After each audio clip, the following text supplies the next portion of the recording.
like, tekan tombol subscribe, dan notifikasi agar tidak ketinggalan pembelajaran berikutnya. Assalamualaikum warahmatullahi wabarakatuh. Halo semuanya, apa kabar kalian semua? Ibu harapkan kalian semua dalam keadaan sehat walafiat ya. Amin ya robbal alamin. Dan ingat tetap jaga kesehatan. Jangan lupa pakai masker dan jaga jarak. Nah, pada kesempatan kali ini kita bersama-sama akan membahas materi tema 6 cita-citaku, subtema 2 pekerjaan di sekitarku, pembelajaran 1. Sebelum mulai pembelajaran, kita berdoa menurut agama dan kepercayaan kita masing-masing. Berdoa dimulai. Berdoa selesai. Setiap orang memiliki cita-cita untuk menjadi apa kelak di kemudian hari. Apapun cita-citamu, pasti kamu berharap menjadi orang yang hebat dan bermanfaat bagi lingkunganmu. Ayo membaca kisah seorang guru anak berkebutuhan khusus. Seorang wanita muda terpanggil untuk menjadi seorang guru. Bukan sembarang guru, melainkan guru bagi anak-anak berkebutuhan khusus. Semuanya berawal dari kepeduliannya terhadap kurangnya pendidikan yang sesuai bagi anak-anak berkebutuhan khusus di Indonesia yang sesuai. Nita Lahman nama wanita muda itu. Ia adalah seorang dokter yang beralih profesi menjadi seorang guru anak-anak prasekolah. Pada awalnya ia mengajar anak-anak prasekolah untuk mengisi waktu luangnya. Akan tetapi lama-kelamaan ia mencintai kegiatannya itu. Baginya, mengajar anak-anak prasekolah membuatnya mengerti tumbuh kembang anak yang akan memengaruhinya saat mereka dewasa kelak. Pada saat mengajar anak-anak prasekolah, ia menemui beberapa siswa yang berkebutuhan khusus, seperti anak yang menderita autis atau kesulitan belajar lainnya. Anak-anak ini memerlukan cara pengajaran dan bimbingan khusus yang berbeda dengan anak-anak yang tidak berkebutuhan khusus. Ia melihat saat itu tidak banyak sekolah yang tahu bagaimana mengajar anak-anak tersebut. Sangita kemudian memutuskan untuk menimba ilmu dan keterampilan yang membantunya untuk memahami anak-anak tersebut. Dengan demikian, ia dapat menjadi guru yang baik bagi anak-anak tersebut. Berdasarkan bacaan di atas, jawablah pertanyaan berikut ini. Siapakah Sangita Lahman? Ia adalah seorang dokter yang beralih profesi menjadi seorang guru anak-anak prasekolah. Mengapa ia ingin menjadi guru? Karena berawal dari kepeduliannya terhadap kurangnya pendidikan yang sesuai bagi anak-anak berkebutuhan khusus di Indonesia yang sesuai. Sikap yang ditunjukkan oleh Sangita untuk menjadi guru yang baik adalah memutuskan untuk menimba ilmu dan keterampilan yang membantunya untuk memahami anak-anak tersebut. Sikap yang diperlukan untuk menjadi guru yang baik yaitu yang pertama, santun, mengerti akan bidang keahliannya. Yang kedua, mengerti karakter peserta didik. Yang ketiga, bersikap sabar. Yang keempat, tidak semena-mena. Setiap orang memiliki cita-cita yang baik. Tidak ada cita-cita yang tidak hebat. Oleh karenanya, teruslah berusaha meraih cita-citamu.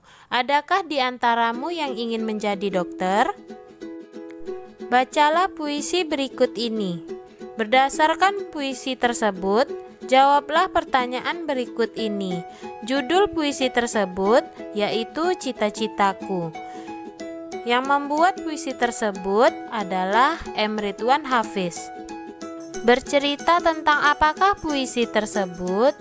Puisi tersebut menceritakan tentang cita-citaku ingin menjadi dokter.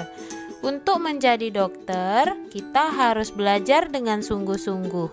Apakah yang membedakan puisi tersebut dengan bacaan sebelumnya? Puisi sebelumnya bercerita tentang cita-cita menjadi seorang guru, dan puisi yang sekarang bercita-cita ingin menjadi dokter.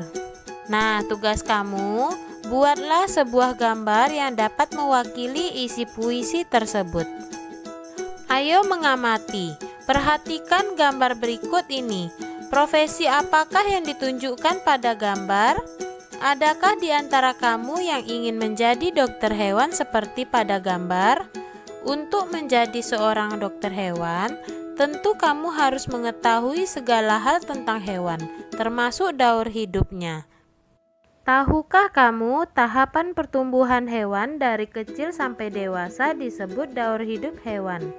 Pada daur hidupnya, ada hewan yang mengalami perubahan bentuk, ada juga yang tidak. Hewan yang mengalami perubahan bentuk dalam daur hidupnya dikatakan mengalami proses metamorfosis. Proses metamorfosis yang terjadi pada hewan terjadi menjadi dua, yaitu metamorfosis sempurna dan metamorfosis tidak sempurna. Hewan yang mengalami metamorfosis sempurna mempunyai bentuk tubuh yang sangat berbeda pada setiap tahap hidupnya. Pada saat telur menetas, bentuk tubuh hewan tidak sama dengan bentuk induknya. Hewan yang mengalami metamorfosis tidak sempurna setelah menetas memiliki bentuk tubuh yang mirip dengan induknya. Daur hidup katak. Katak berkembang biak dengan cara bertelur di dalam air. Telur-telur itu akan menetas setelah kurang lebih 10 hari. Telur itu menetas menjadi berudu yang hidup di air. Oleh karenanya, berudu memiliki insang, alat pernapasan untuk bernapas di dalam air. Seperti pada ikan, 3 minggu kemudian, insang pada katak akan tertutup oleh kulitnya. Kemudian tumbuhlah kaki belakang. Pada usia 8 minggu, berudu berkaki berubah menjadi katak yang berekor. Ekor itu kemudian akan memendek dan ia bernapas dengan paru-paru. Setelah pertumbuhan anggota tubuhnya sempurna, katak akan berubah menjadi katak dewasa. Daur hidup kecoa.